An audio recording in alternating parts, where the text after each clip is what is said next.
அன்பார்ந்த நேயர்களே, தென்றல் பசுமை இல்ல சேனலுக்கு உங்களை நான் வரவேற்கிறேன். வணக்கம் ஃப்ரெண்ட்ஸ். இன்றைக்கி நம்ம மாடி தோட்டத்தில் வந்து மண் கலவை எப்படி கலக்குறீங்க, எப்படி பராமரிக்கிறீங்க, என்னென்ன உரம் போடுறீங்க அப்படின்னு கேட்டிருந்தீங்க. அந்த வீடியோ தான் இப்போ நான் வந்து உங்கள்கிட்ட ஷேர் பண்ணிட்டு போகிறேன். நான் எப்படி என்னென்ன பராமரிக்கிறேன், என்னென்ன உரம் கொடுக்குறேன் அப்படிங்கிறதுக்காக நான் அந்த வீடியோ தான் நான் உங்களுக்கு ஷேர் பண்ண போகிறேன். வாங்க வீடியோக்குள்ளே போகலாம். பாருங்கள், இந்த மாதிரி விதை வந்ததை நம்ம வந்து ஏற்கனவே நான் வீடியோவில் சொல்லியிருக்கிறேன். இப்படி எடுத்து நம்ம செடி எல்லாம் பயிலையும் போடணும்னு சொல்லியிருக்கிறேன். அந்த மாதிரி போட்டதுலாம் இப்போ இந்த செடி எல்லாமே பாருங்க, இது எல்லாமே அந்த மாதிரி போட்டதுலாம் நான் வந்து போடவே இல்லை, அது முளைச்சது. அதனால் அந்த மாதிரி பாருங்க. இப்போது இதை வந்து நம்ம ஏற்கனவே வச்சுக்கிறோம் பாருங்க. இந்த மாதிரி நாங்கள் எடுத்துட்டோம்னா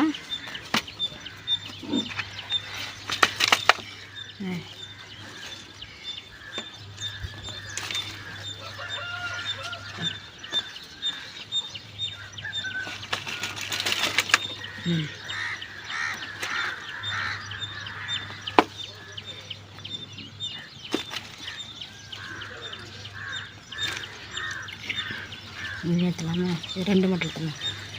இப்போ ஒரு பையில் நம்ம வந்து இதிலேருந்து நம்ம எடுத்துட்டோம் பாருங்க. நம்ம எடுத்ததுக்கப்புறமா இது வந்து நம்ம கிளறி விட்டு நம்ம உரம் போட்டுக்கலாம். சூப்பராக வந்துடும். இது வந்து கொத்தவரங்காய் விதை போட்டது நமக்கு இதுவும் பெருசாகிடுச்சு, நம்ம கீரையும் வந்துடுச்சு. அதே மாதிரி இந்த பையில் இருக்கிறதையும் நம்ம எடுத்துக்கலாம்.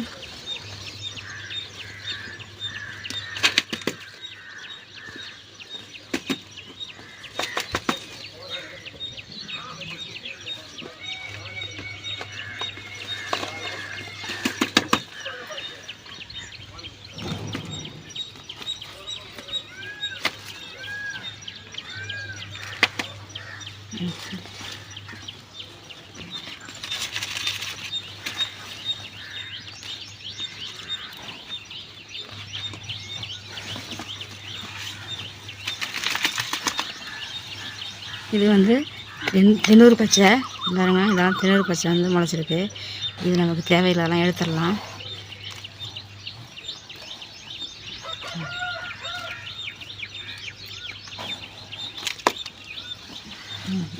வந்துருச்சா? இப்போது இந்த 2 இதில் நம்ம வந்து எடுத்துக்கலாம். இப்போ இங்கே பாருங்க, இது எல்லாமே இருக்குது. நம்ம இதெல்லாம் வந்து நம்ம எடுத்துகிட்டு உங்கள்கிட்ட நான் காமிக்கிறேன் பாருங்க. நம்ம செடி வந்து கீரையும் நமக்கு வந்துடுச்சு. அதே இந்த செடியில் எப்படி நமக்கு வந்து கீரை இருந்துச்சோ அதே மாதிரி இந்த செடி எல்லாமே பாருங்கள். இது வந்து புளிச்சக்கீரை விதை போட்டு விட்டேன். நம்ம புளிச்சக்கீரையும் வந்துடுச்சு, நமக்கு வேறு நம்ம விதை போட்டதும் வந்துடுச்சு. நம்ம அதை எடுத்தாச்சு. இப்போ இது வந்து பெருசாக வந்துடும். நம்ம உரம் போட்டு விட்டு கிளறி விட்டு நம்ம உரம் போட்டால் இது பெருசாகிடும். அதே மாதிரி இந்த எல்லா செடிலையுமே பாருங்கள். இப்போ நம்ம இது எல்லாமே நம்ம எடுத்துட்டோம், கீரை நம்ம எடுத்துட்டோம் பாருங்கள். இந்த நேற்று வந்து நம்ம கீரை எடுத்தேன், ஆனால் வீடியோ எடுக்கலை, மழை பெஞ்சிட்டே அதனால் எடுக்கலை. இந்த பையில் உள்ளதெல்லாம் நான் எடுத்துட்டேன். இப்போது போதும் அப்படிங்கிறதுக்காக இந்த பையில் உள்ளதெல்லாம் நான் விட்டுட்டேன். இப்போ இன்றைக்கி வந்து இதெல்லாம் நம்ம அறுவடை எடுக்கணும். எடுத்துகிட்டு கிளறி விட்டு நம்ம உரம் போடணும். இது பாருங்கள். இப்போது இது வந்து காய்ச்சிட்ருக்குது. இதான் முதல்ல வந்து காய்க்குது. இப்போது நம்ம வந்து அந்த பையில் உங்கள்கிட்ட நான் காமிச்சது மாதிரியே இந்த பையிலையும் வந்து கீரை நிறையா இருந்தது. மழை பெஞ்சதுனால நான் எடுக்க முடியலைன்னு சொல்லியிருந்தேன். அதே மாதிரி நான் எல்லாமே நம்ம கீரை எல்லாமே எடுத்தாச்சு. எடுத்துகிட்டு உரம் போடலாம் அப்படின்னா மழை பெஞ்சதுனால போட முடியல. பாருங்க, மஞ்சள் அடிச்சிருக்குது. நம்ம இந்த மாதிரி இருந்துச்சுனாக்க செடி ஆரோக்கியம் இல்லைன்னு அர்த்தம். நம்ம இதை வந்து கிளறி விட்டு நம்ம உரம் போடுறதான். இப்போது நம்ம வந்து கீரையெல்லாம் நம்ம எடுத்துட்டோம். எடுத்ததுக்கப்புறமா இது வந்து பாருங்க, இதை வந்து சென்ட்ரிங் போடுறதுக்கு கட்டு கம்பி வந்து முறுக்கி விடுறது, அதை தான் நான் யூஸ் பண்ணிகிட்ருக்கிறேன். இப்போ இதைத்தான் நான் வந்து ஆரம்பத்தில் வந்து நான் கிளறதுக்காக வச்சுக்கிறேன். இது பாருங்க, இப்போ இருக்குது. இதை வந்து நான் மண்ணை இந்த மாதிரி லூஸ் பண்ணி விட்றேங்க.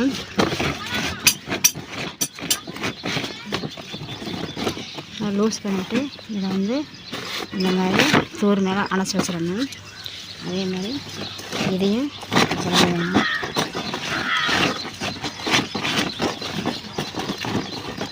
கிளறி விட்டு இந்த மண்ணை வந்து இந்த மாதிரி அணைச்சி வச்சுட்டு இந்த மாதிரி கம்மியாக இருந்ததுன்னா நம்ம உரம் வந்து இந்த ஓரமாக போட்டு நம்ம மண் போட்டோம்னா நல்லாயிருக்கும். அதே மாதிரி இந்த பாருங்கள், எல்லாமே வந்து அதே மாதிரி தான் கிளறி விட்டுருக்குறேன். பாருங்கள், எல்லா செடியுமே அதே மாதிரி தான் கிளறி விட்டுருக்குறேன். மண் அந்த மாதிரி லூஸ் பண்ணி விடணும், களையெல்லாம் இருக்கக்கூடாது. இப்போ உரம் போடலாம். இது வந்து மாட்டு சாணம் மக்குனது. ஃப்ரெஷ்ஷாக போடக்கூடாது. ஃப்ரெஷ்ஷாக போட்டாக்க செடி வந்து ஃபேமஸ் ஆகிடும். அதனால் இந்த மாதிரி நல்லா மக்கி இந்த மாதிரி இருக்கிறத நம்ம வந்து உரமாக கொடுக்கணும். வாங்க, இப்படி போட்டுவிட்றணும். இந்த ஓரத்தில் ஒவ்வொரு கை போட்டால் போதும். இந்த மாதிரி போட்டுவிட்றணும். இப்போது இது வந்து வேப்பம் பிண்ணாக்கு எதுக்கு அப்படின்னா, நம்ம தூரில் வந்து பூச்சி வராமல் மேலே வந்து கொழுந்தில் பூச்சி வரும். அதுக்காக இந்த வேப்பம் பிண்ணாக்கு கொஞ்சமாக இந்த மாதிரி போட்டுட்டணும். இவ்வளவு போட்டால் போதும். இந்த மாதிரி போட்டுவிட்டணும். இதுக்கப்புறம் இது வந்து மண்புழு உரம். இந்த மண்புழு உரத்தையும் அதனால் இந்த மாதிரி போட்டு விட்டுருங்க. இதையும் வந்து இந்த மாதிரி போட்டு விட்ருங்க. போட்டு விட்டதுக்கப்புறமா மண் பத்தலை அப்படின்னா மண் இது மேலே கொஞ்சம் போட்டு விட்டு நம்ம தண்ணி ஊற்றுறதான். இதே மாதிரி 15 நாளைக்கு ஒரு தடவை வந்து உரம் வந்து மாற்றி நம்ம கொடுக்கணும். கொடுத்த உரத்தையே கொடுக்கக்கூடாது. இந்த தடவை இந்த உரம் கொடுத்தப்புறம் அடுத்த தடவை வந்து வேப்ப பிண்ணாக்கு கொஞ்சம் போட்டுகிட்டே இருக்கணும். அப்போ தான் வேறு பூச்சி வராது. இந்த மாதிரி மாதத்தில் 2 வாட்டி நம்ம இந்த மாதிரி கிளறி விட்டு நம்ம வந்து உரம் போடணும். ஆனால் உரம் போடும்போது ஒரே உரமாக கொடுக்காம மாற்றி நம்ம கொடுக்கணும். இந்த மாதிரி நீங்கள் பராமரிச்சிங்க அப்படின்னா இதே மாதிரி நீங்களும் வந்து அறுவடை எடுக்கலாம். இந்த வீடியோ பார்த்து எல்லோரும் பயன்பெறுங்க.